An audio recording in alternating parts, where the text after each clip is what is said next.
It's a solemn day in the history of our country when the President's misconduct has compelled us to continue to move forward with an impeachment inquiry. The resolution today sets out the procedures going forward with that impeachment process.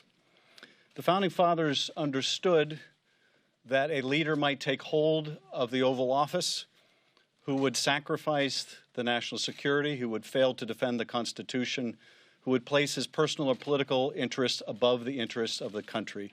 They understood that might happen. And they provided a mechanism to deal with it, and that mechanism is called impeachment. We take no joy in having to move down this road and proceed with the impeachment inquiry, but neither do we shrink from it. The resolution from the perspective of the Intelligence Committee sets out important procedures for how we may conduct our open hearings.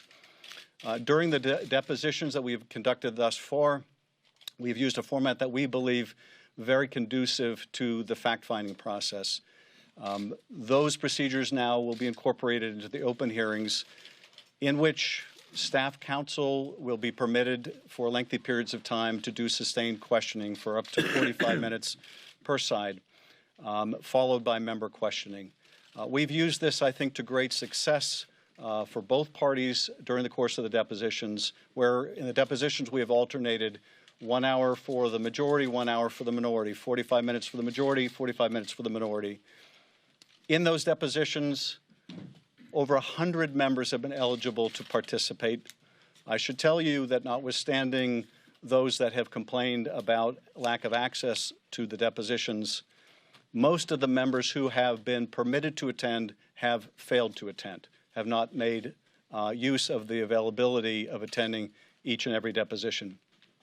But those that have, on both sides of the aisle, have had an equal opportunity to question the witnesses, and indeed, when we move into open session, both parties will have an equal opportunity to question any witnesses that are called.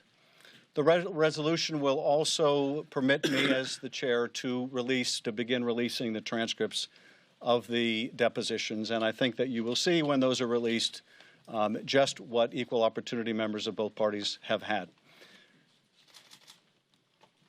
We recognize the seriousness of this undertaking. We recognize that we have been compelled by the circumstances to move forward. When a president abuses his or her office, when a president sacrifices the national interest, when a president refuses to defend the Constitution, and does so for the purpose of advancing a personal or political agenda, the founders provided the remedy. I make no prejudgment as to whether that remedy will be warranted when we finish these hearings. I will wait until all the facts are put forward. We will undertake this duty with the seriousness it deserves and to the best of our ability. Thank you. And I now yield to the Chair of the Judiciary Committee, Mr. Nadler.